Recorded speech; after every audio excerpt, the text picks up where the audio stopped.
everyone, and welcome to Superman Homepage Live, brought to you by supermanhomepage.com, the #1 Superman fan site in the world. My name is Steve Eunice. In this, our November 8th, 2021 show, we're going to be covering a range of topics, including what the director of Eternals had to say about Superman and the inspiration that he had towards that movie. We're going to be talking about the series finale of Supergirl, the return date for season 2 of Superman and Lois, comic books, and so much more. We're also going to turn to you to ask for your questions and comments on any Superman topic you would like to discuss, and to let you know how all that works and how you can get involved in tonight's show. Let me introduce you to my co-host, waiting patiently on the other side of the screen, Mr. Michael Bailey. Hey, Mike. Hey, Steve, how's it going? Doing well, and yourself? I don't know if I was waiting patiently. No, impatient. I could hear you, drumming your fingers on the desk. No, everyone would be able to hear me drumming my fingers on the desk. This microphone picks up everything. No, I'm doing fine, but we've got a lot to talk about, including the fact that we are on the eve of the final 2 episodes of Supergirl, which is just kind of weird. But we are here to talk about Superman because this is Superman Homepage Live. And because of that, we want to hear from the people that are watching us live right now on YouTube. So if we don't have a whole lot on the docket, we take calls about halfway through, and this is how that works. 1, you're going to need Skype. Go to Skype, search for Superman Homepage, and send us a message saying you'd like to chat with us live tonight. Now, a couple things, because they're important. 1, wait for us to call. Don't call us, we'll call you. That's not us blowing you off. That's basically making sure that this, 2 tin cans and a string that stretch across the world still works. Plus, if you are watching Superman Homepage live with a external speaker, we're going to need you to mute that because we are on a bit of a delay, and that can screw things up. Yes, indeed. And for those who are tuning in via YouTube to watch us live tonight, we invite you to join in and chat with fellow fans, post your comments, and ask questions. Michael and I will keep an eye on those comments throughout the show, so get involved. And if you want your comment or question featured live on the screen during the show, that's called a super chat. We've already seen one of them from John.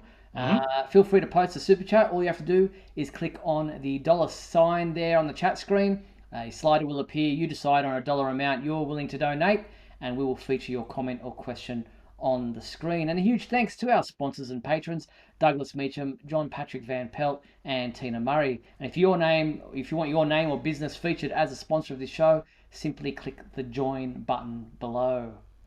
John mentioning there that The Flash is returning for season 8, and the air dates, we'll talk a little bit more about that because there is a bit of a crossover happening that will include some cast members or a cast member of Supergirl. So we'll talk about that when we get to the television side of things. Yep. I got a bunch to talk about, though. This is a busier week than I thought it was going to be. Yeah, it didn't seem like it was much happening, and then bang, bang, bang, all these things happen once straight away. And obviously we have the series finale of Supergirl coming up there tomorrow night on the CW. And but before we get into that, as I mentioned at the top of the show, the movie The Eternals, or Eternals from Marvel, there's been a lot of reference about Superman going on in the world of social media, with Superman mentioned during the movie, and obviously he's a fictional character known within the Marvel universe. But the director came out this week in an interview and mentioned that Superman was a big influence on the character of Icarus, who is played by Richard Madden, who has powers that are very similar to Superman. And he said, the director, which is looking for the name, Chloe Zhao, said that Zack Snyder's Man of Steel was a massive influence for her, looking at the Man of Steel, looking at the character for Icarus. She says, out of all the modern interpretations of Superman, Zack Snyder's Man of Steel inspired me the most because it covered the myth in a very authentic and real way. I remember when I saw the trailer, I thought it was Superman by Terrence Malick. The film left a huge impression on me, but Icarus is certainly our own interpretation of Superman. It's interesting. Not that I'm, arguing with Chloe's viewpoints. I mean, she likes Man of Steel, and she used that as to kind of shape this version of Icarus. It's kind of different from the comic book version. Every time I see this guy, though, I think he looks like the guy Sebastian Stan who plays Winter Soldier. So they got similar hairstyles. But the thing that struck me, and it's kind of one of those things where at this point in the discourse, I don't listen to if people say like I like this or I like that or I don't like this. I always listen to their reasoning.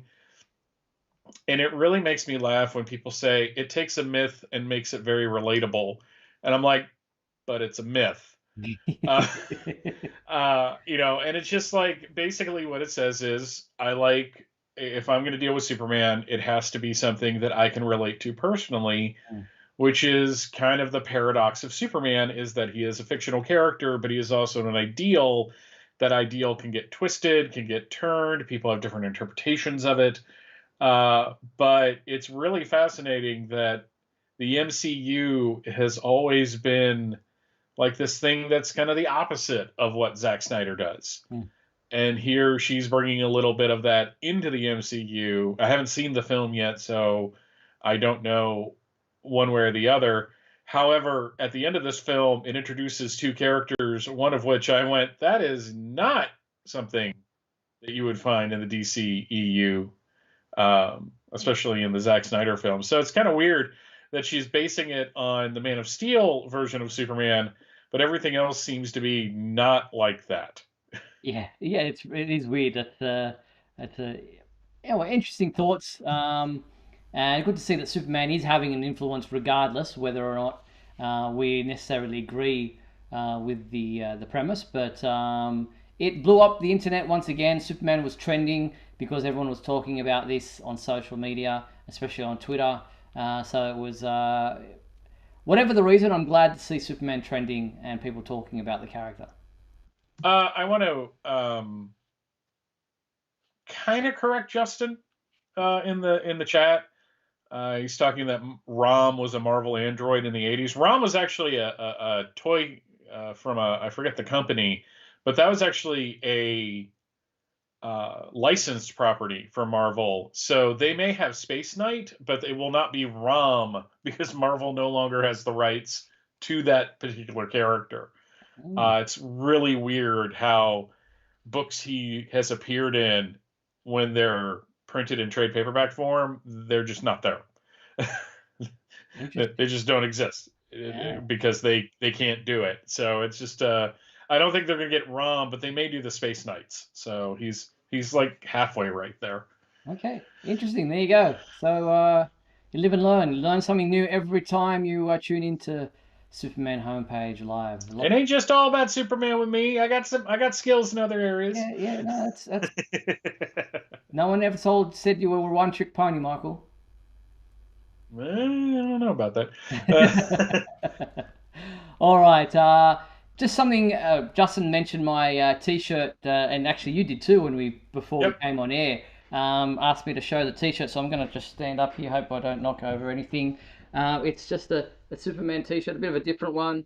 It's got Man of Steel. Oops, going back to front here.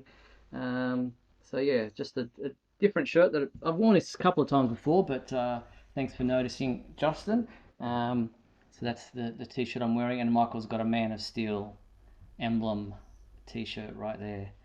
So. Yeah, this is the Justice League one that came out around the time Zack Snyder's Justice League was coming out. I used my $10 like gift certificate from DC Infinite. It paid for the shipping. Okay, there you go. So there you have it, Michael showing off his shirt as well. Okay, I just wanted to quickly do a bit of a promo for something that I put together this week. I did a comparison video of Injustice, showing how the animated movie took a lot of the moves from the video game, which was obviously inspired the story. Here, take a look at this little video I put together.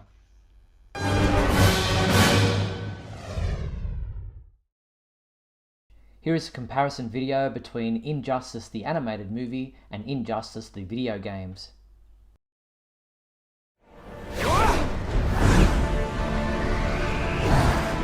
always held back. We both used to. But now I don't. Not anymore.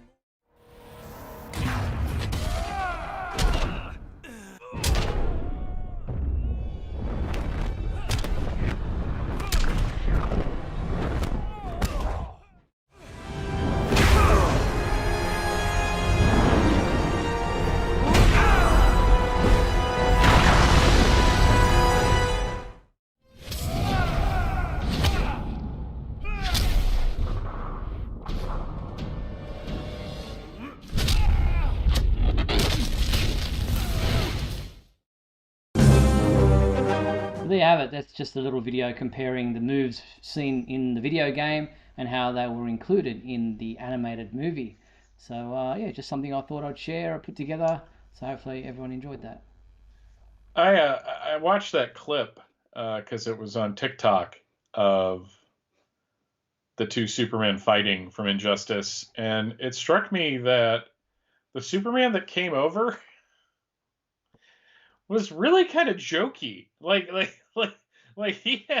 he was really like confident and kind of had such a, and I guess they did that to like totally separate him from the Superman from Injustice, who had gone so far down the dark road that when you bring the other guy in, it's just like, okay guys, I'm here. Okay, I just got to take care of this. All right, just sit tight. I'll be over in a minute. Yeah, very sure of himself. So I was kind of amused by that. Yeah, and yeah, so Injustice, obviously animated movie and video games out for you to purchase if you so wish. All right, I saw an interview come online by Australian writer and critic John Hanrahan of an interview that he did with Christopher Reeve back in 1980, soon after Chris had wrapped up filming Superman 2. And as John tells the story, the interview took place in Chris's then new duplex apartment just off Central Park in New York. Chris was not aware of the interview taking place because his PR lady had forgotten to ring him and remind him about the interview, and he was like unshowered, unshaved, not ready to kind of take on an interview. But nevertheless, he said to him, look, hang tight, give me a few seconds, I'll have a shower. And he came back out ready to chat and conduct this interview, which is an interesting one. So have a look at, I'm going to show you a bit of the interview, of this rarely seen TV interview. Hello and welcome. That the qualities that Superman exhibits as a man, I mean, the kind of decency and compassion, integrity and sense of humor and those kind of things are absolutely real. The silly costume and the larger-than-life actions and the feats of strength, those are all meant to be amusing and heartwarming and friendly, but certainly not great art or poetry or anything of the kind. It's just good commercial filmmaking. Which do you get the most enjoyment out of, playing Superman or playing Clark Kent? Probably Clark Kent is more fun. But in this film, it was nice. I mean, I enjoyed them equally in this film because of the kind of. There you have it, just a bit of the interview with Chris talking about Superman, and there at the end they're talking about playing Clark Kent and Superman and which he preferred. So yeah, that's a really rare interview. We haven't seen that at all online previously. So check that out in full at our website if you want to have a look at it. Yeah, did he like start shaving and stop? I mean, because that's a splotchy bit of facial hair there. That's kind of interesting. Justin asking in the comments, have I heard that there's a new kryptonite that can affect Superman? What color is the kryptonite now?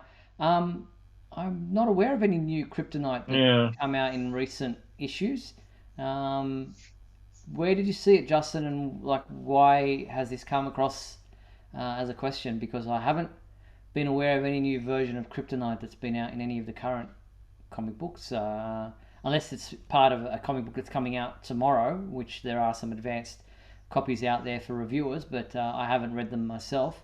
But if you want to fill us in a little bit more on where you thought you heard that, I'd be happy to try to look into it for you. Yeah, I haven't heard anything either. That usually makes the rounds too. Yeah, exactly. All right, let's look at the television side of things. And as I mentioned again at the top of the show, we have a premiere date for Season 2 of Superman and Lois, and it's coming earlier than we anticipated.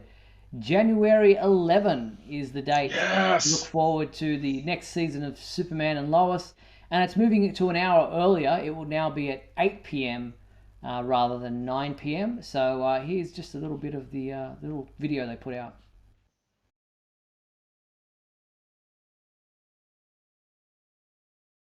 That was it. Yeah, so January 11, it's literally right around the corner. Yeah, we're about a little less than 2 months. That kind of takes the sting off of Supergirl ending tomorrow. Indeed.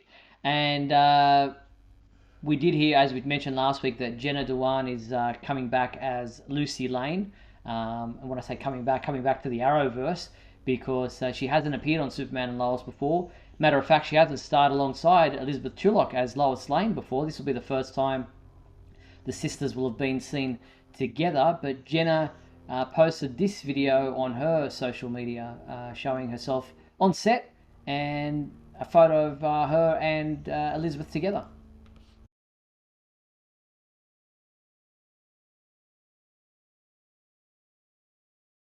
Have it just like a little TikTok video showing the Lane sisters together and Jenna getting ready to walk into a trailer. Do you think they could do a better job of writing her name on the door?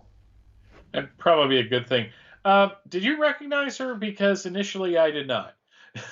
No, she has changed, and it's been 5 years since we've Yeah. seen her. So Yeah, about 5, 6 years, 6 years almost. Yeah. So, well, it's all relative. Yeah. But yeah, I was just like, because I was thinking of all the pictures we've seen recently of her and Supergirl with like kind of the black hair and the military cut, and I'm just like, who is that with? Oh, is that? Oh, I guess it is. That's okay. That's different. I Big didn't match expect her to for be. now. Yeah, I didn't expect her to be shorter than Elizabeth. Elizabeth doesn't seem to be very tall either. So No. yes. Yeah. No, I'm very excited to see more of the extended family coming in. I think that's going to be exciting. Yeah, and there was some concern about whether Jenna would be available for Superman and Lois after it was recently announced that she had been picked up as a series regular for another TV show. And it's skipping my mind at the moment what else she's on, but it's another popular TV series. But I guess when they probably filmed a lot of, what they're doing for that, and for her role as Lucy is probably not that much of a time-consuming one. And if they're all filming in Vancouver, then it's just a hop, skip, and a jump away from one set to the other. Yeah, and it just depends on how big her role is. Is it for one episode, or is she going to be like in several episodes? It probably seems to me like she's just popping by to visit. Yeah, we'll have to wait and see. But as you mentioned, Supergirl is coming to an end tomorrow night. It's a double episode series finale.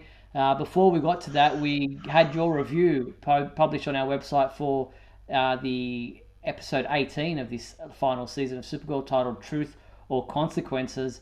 And in this one, you say it was packed in a good way. It surprised you the way it gave us a finale to a particular character by the name of what's his name? William. William Day. That caught me by surprise. Yeah, I was just like, because we got like halfway. I got halfway through the episode, and I'm like, they're wrapping things up, because that's kind of how it felt. And I'm like, no, they've got 20 more minutes, and then they're having the party and everyone's dancing and having a good time, and then Nixley and Lex show up, and he shoots him dead. And I was just like, what the heck? Did they just really kill? And apparently, looking at the trailer, he's dead. Yeah, that's a way to go out. They don't really.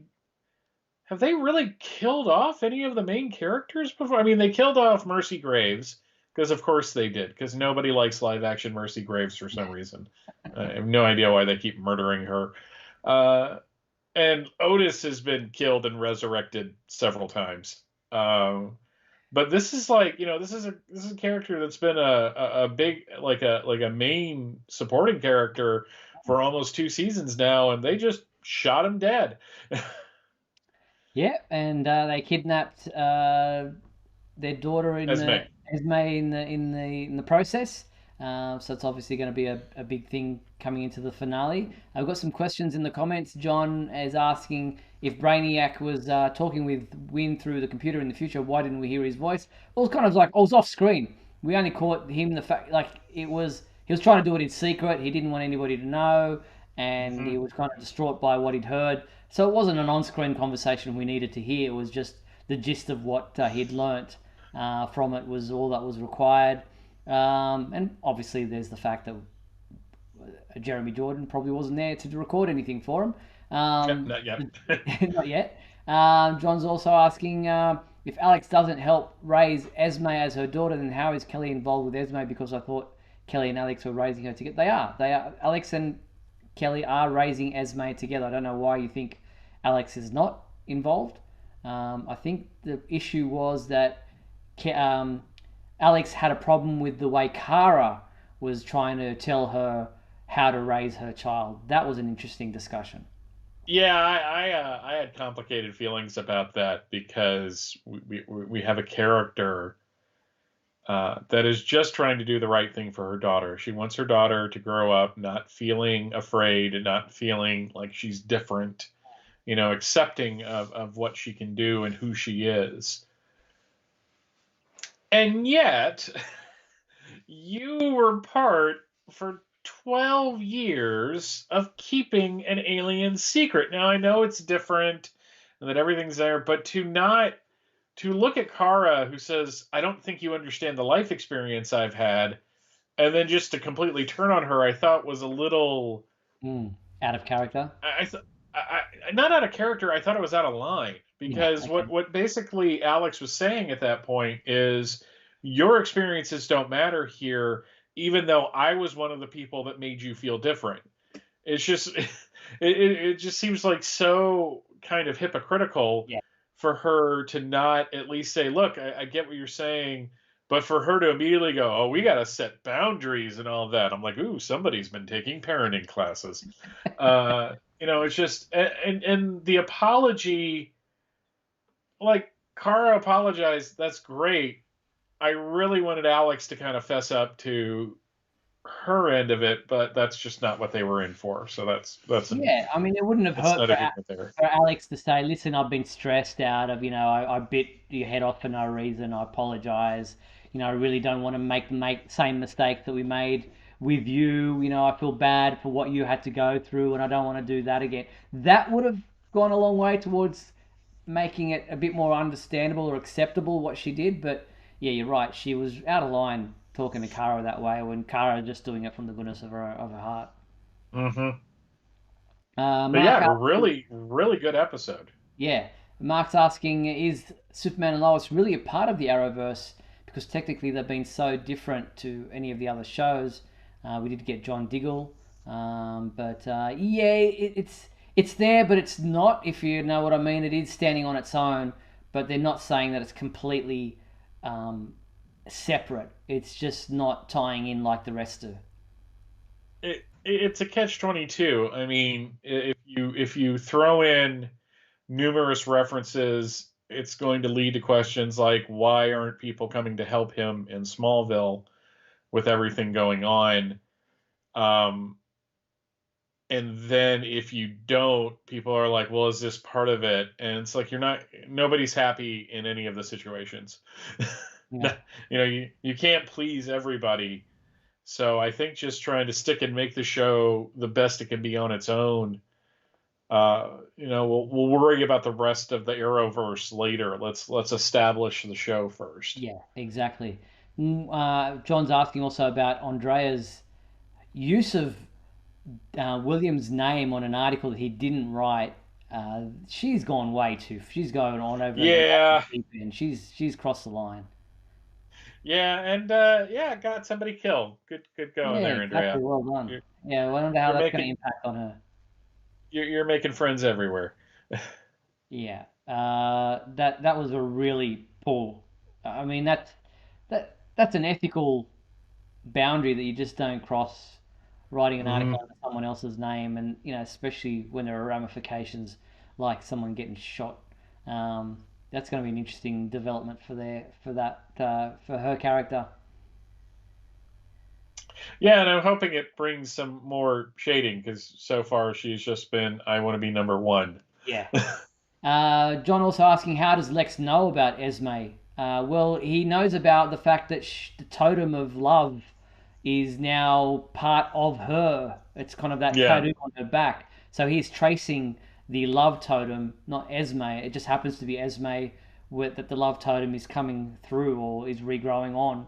So, that's how he found out about Esme. And so he says also, why would Nixley lie to Esme about being a friend of her mum's when she has two mums? Because Nixley just wants Esme to come with her. It's a trick that a lot of tricky people use for kids. They tell them that they're a friend of their parents and that they should come with them, and that their parent told them that they need to give them a lift or whatever the case may be. And kids trust adults, especially female adults, who they don't see any problem with. Yeah, I'm a friend of your mom is like one of the most quintessential I'm about to kidnap you lines. Yeah, indeed. That's the episode of Supergirl from last week. Justin saying he loved this episode of Supergirl. It was awesome. I agree, it was one of the better episodes, and it's kind of, you feel it's building towards the series finale, which, as I mentioned, airs tomorrow night there on the CW and here on Fox 8 in Australia.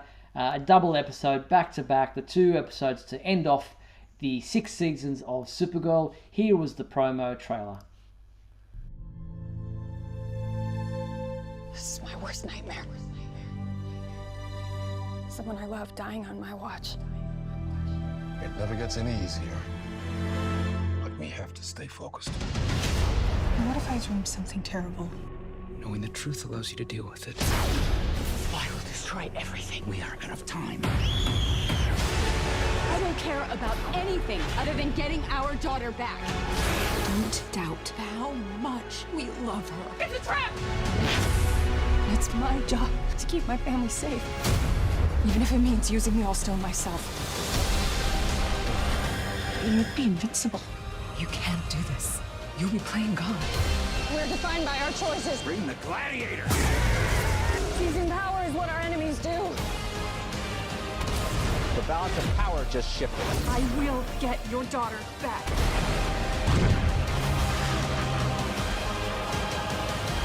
Everyone get ready! You made the history books. Mr. President, we need to call in an airstrike on Supergirl. Supergirl, the 2-hour series finale event. This Tuesday starting at 8/7 Central. Stream free next day, only on the CW app. There you have it. The big series finale double episode promo trailer. A lot to unpack in that. Yep. Yes, there is. I don't think we even have enough time to unpack everything in that. It looks like Supergirl, sacrificing herself or something with that beam, hitting her on the back, and then Mon-El coming to the rescue at one point. A lot. The Nazi Supergirl showing up again. It's just like James is there. Wynn's wearing a mask for some reason. It's kind of weird. Yeah, a lot going on there. And we've also seen the CW post a number of videos this week. We've seen these as a series so far, but here we have Supergirl herself, Melissa Benoist, talking about her reflections of the series and playing the role of Supergirl for 6 seasons.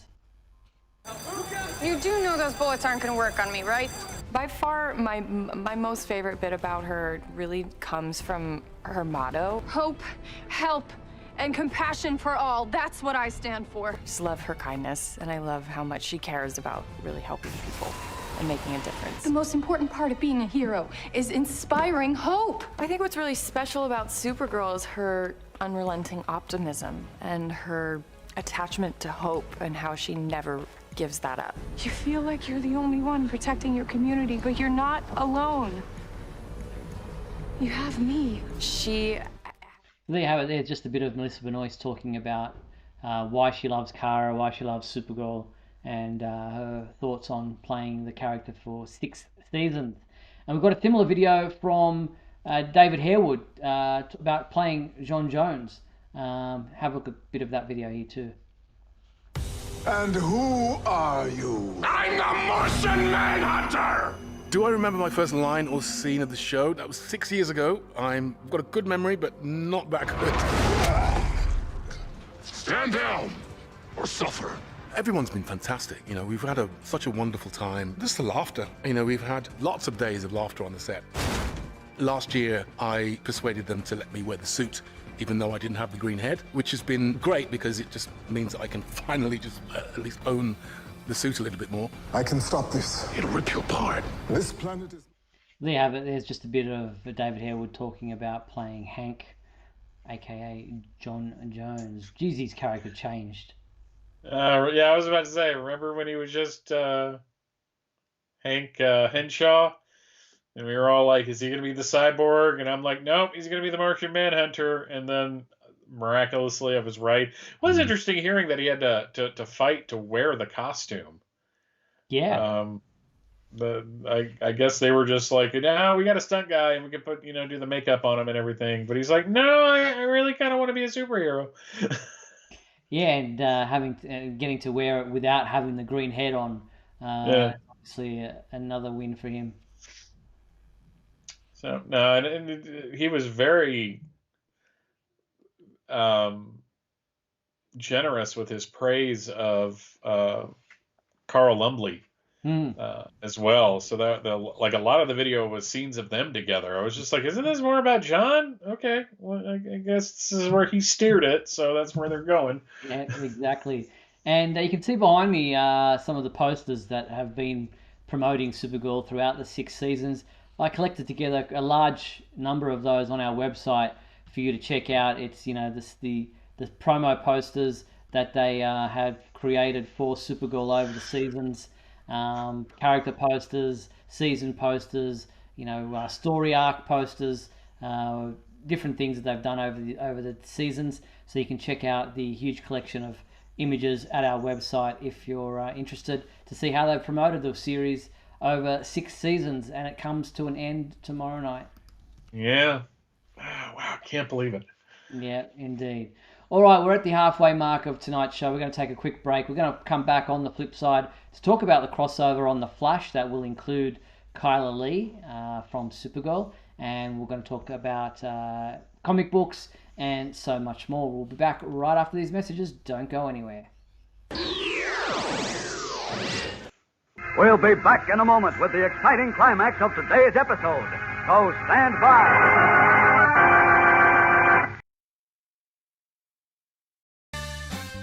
If you're enjoying Superman Homepage Live, then please like and share this video with your family and friends. Also, if you'd like to subscribe to our YouTube channel, then you can click on the bell to receive notifications whenever we post a new video. You can also join our YouTube membership program. Just click the join button below. Or you can become a patron and support our website by going to patreon.com/Superman homepage.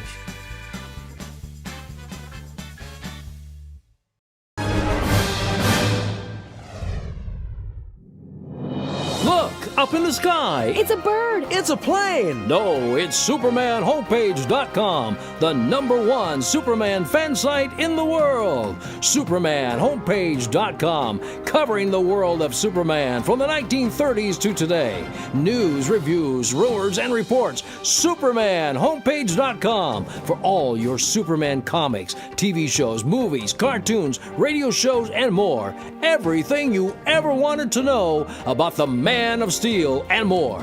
SupermanHomepage.com. Thanks, Superman Homepage, for all the support over the years. I really appreciate it. I'm Matt Bomer. I'm the voice of Superman in Superman Unbound, and this is the Superman Homepage. Right here on Superman Homepage. He's faster than a speeding bullet. He's more powerful than a locomotive. He can leap tall buildings in a single bound. Who is he? He's Superman! Now you can see scenes from Superman the movie on a ViewMaster viewer. Just put in a reel and click. You can see Superman, the legendary Man of Steel, in action. You can invite the whole gang over to see him. ViewMaster viewer and Superman the movie packets sold separately in most photo or toy departments. Simpler times. I was about to say, I know we've talked about it before, but man, we were really easily entertained back when we were kids. Big time, big time. All right, as I mentioned at the beginning of, before the break, and we had it mentioned at the top of the show, there is a crossover taking place when The Flash returns. This crossover is a 5-part crossover titled Armageddon, and the first episode will air on the CW on Tuesday, November 16th, so next week.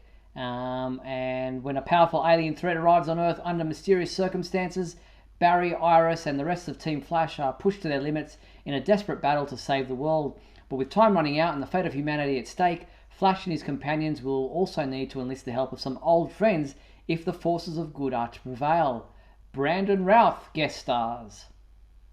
Yes, Brandon Routh and Cress Williams and Chyler Lee. I mean, it's going to be exciting.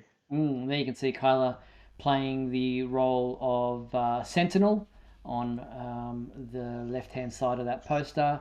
Doesn't she usually wear a mask? She usually does the eye makeup of disguise. Yeah, okay. You know, because nothing says disguise like smoky eye. Yes, exactly. So yeah, 5-part crossover to kick off things for season 8 of The Flash. And then it's like going away till March. It's really weird. I guess filming schedules and things like that, but I'm guessing, but it's just really weird. It's like, okay, here's The Flash, here's 5 episodes, then we're taking two or so months off. Bizarre.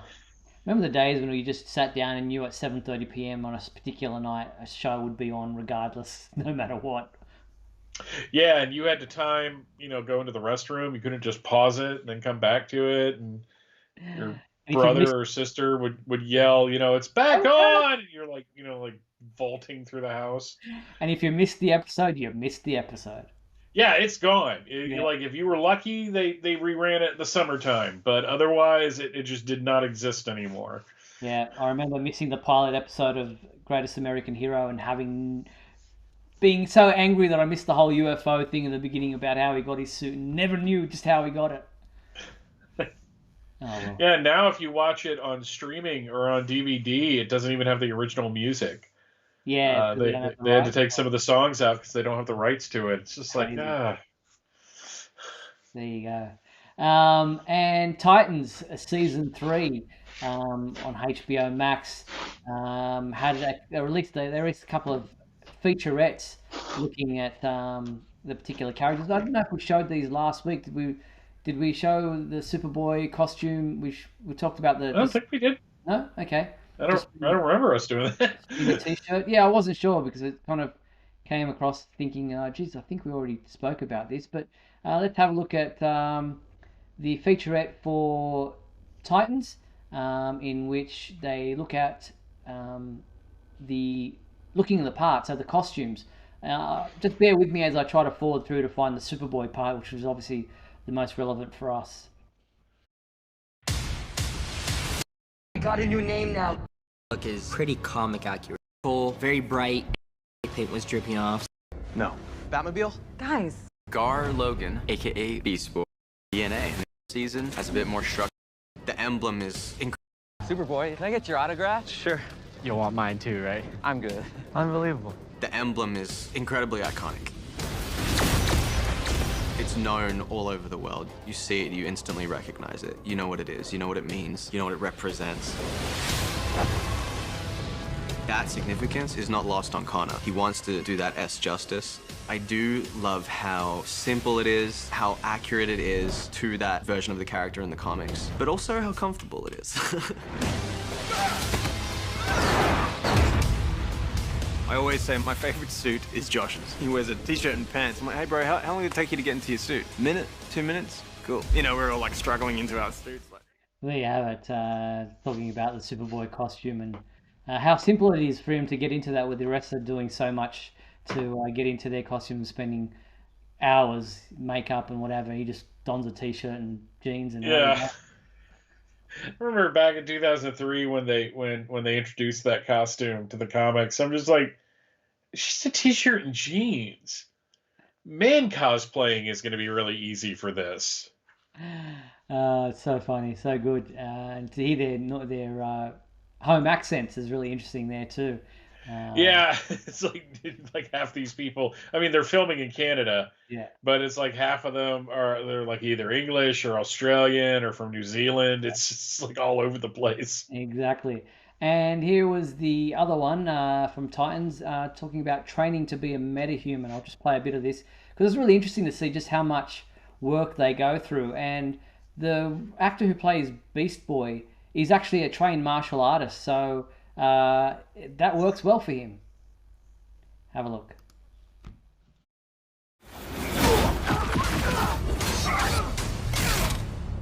Classic moves. You're even fighting like bats, huh?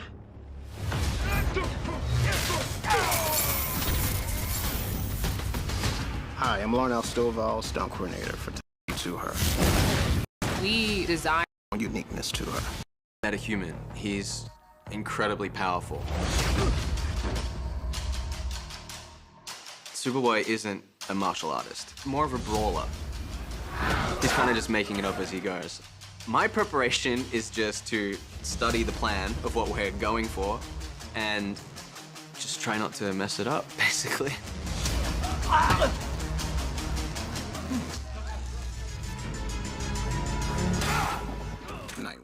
So there you have it, just a bit of that video. I love how simple, again, he has it for Superboy. He's just a brawler, doesn't have any martial arts skills, just gets out there. Throwing people around and flicking them on the head. Very funny. So yeah, Titans Season 3 on HBO Max. You can stream the whole season on HBO Max right now. Yep. I haven't caught up with it yet, but we'll. Nope. Haven't seen a single episode from this season. And even though Superman, the complete animated series, was released a couple of weeks ago, October 26th on Blu-ray, remastered in HD for the first time, they just released a trailer for this, which I hadn't seen before, so I don't know what the delay was. But here is the promo trailer for the Superman, the complete animated series, now available on Blu-ray. Check it out if I can find the link. Yeah, here it is.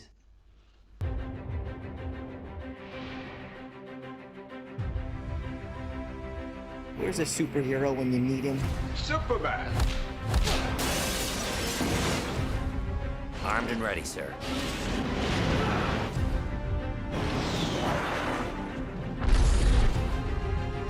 It is our destiny to bring peace and order to the universe. Well, girl, you always wanted to save the world. Looking for me? The prodigal son returns.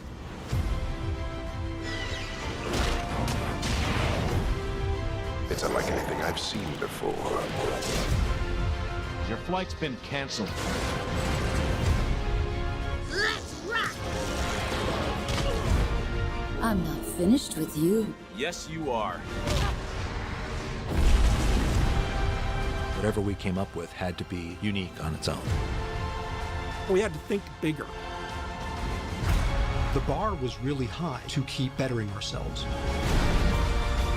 Hang on tight.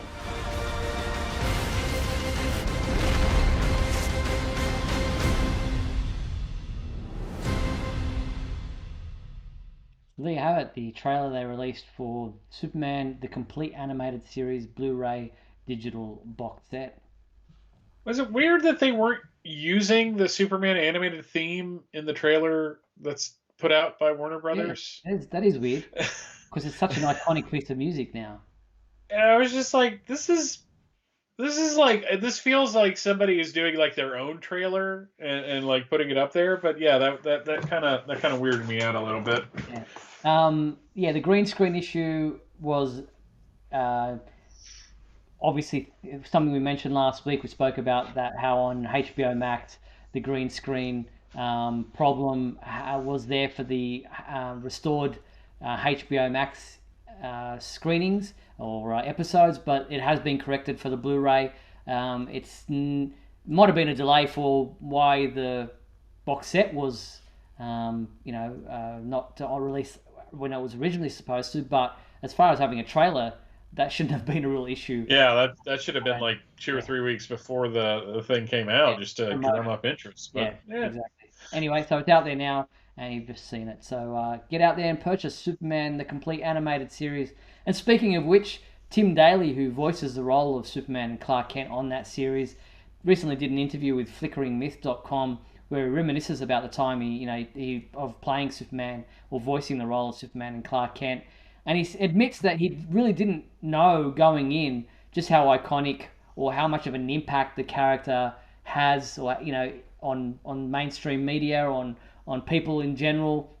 He said he just went in thinking he was doing a Saturday morning cartoon for kids, and he says, but we realised later on that it occurred to him that how important this character is to people and how important he has been for so many decades. So he says he was a bit slow on the uptake, but he gets it now.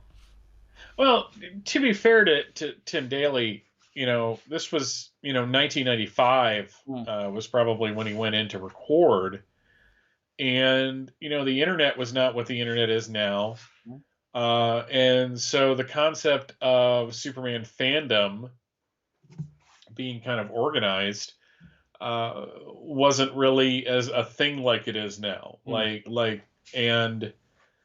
To him, yeah, it probably was just a Saturday morning cartoon, because that's what it was. It was a Saturday morning cartoon. Exactly. So, but he's really embraced the role now. Yeah. And I like to hear that because sometimes, actors don't like to embrace the roles. But I think what helps him is that there is such a love for his take on the character, and people want him to come back and do it again and again and again. And I think it was probably, I bet you anything, it was when he was doing the movies, the animated film, not obviously not Brainiac Attacks, because that doesn't exist, but probably when he was doing the stuff for the Public Enemies and stuff like that, where it's just like, oh, this is a thing. Yeah, and then his son went on to play the role in an animated film. Yeah, not a very good one. Not his son's fault. I recently watched Flashpoint Paradox for the first time, and I thought it was awful.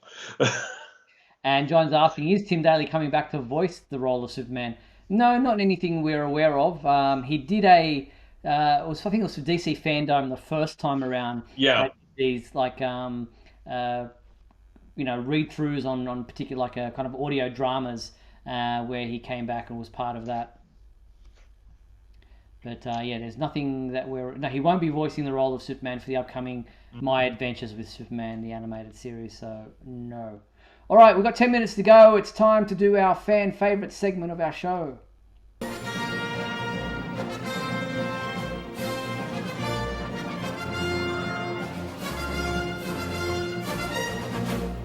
Speaking of the animated series theme, there it was right there. I never hear that. So last week's question was, when is your favorite time to read comic books? And Jack Rocha wrote, I really enjoy burping on air. I really enjoy going to a coffee shop with a trade paperback and reading comics while enjoying a latte and a Topo Chico. Yeah. Topo Chico. I don't know what Topo Chico is. Maybe someone can inform us. That isn't a photo of Jack, by the way. That's just an image that I put up. But thanks, Jack. Someone tell us what a Topo Chico is. It's some dessert, I imagine, if you're having it with a latte. Yeah, no, it's probably, maybe I could Google that. Yeah, while I'm reading the next one. We have Ron Crosby, who says, my favourite time to read comics is at the end of the day before bed. Sometime last year, I started setting a sleep alarm. I shut everything down and make sure I'm in bed by 10 p.m. I tend to read either comics or novels for about an hour and then get to sleep by 11. For anyone not getting enough sleep, I highly recommend this. I used to get 4 hours of sleep until I started doing this, and then change in quality of life has been so much better. And I get to read more. That alone makes it worth it. Well, there you go. Thanks, Ron. Getting some sleeping tips right here on Superman Homepage Live. Yeah, it's, JP answered. It's a sparkling mineral water, so I'm assuming it's like Perrier or something like that. So there you go. Thank you, JP, for that. Yeah, very cool. Thank you to Ron for that answer.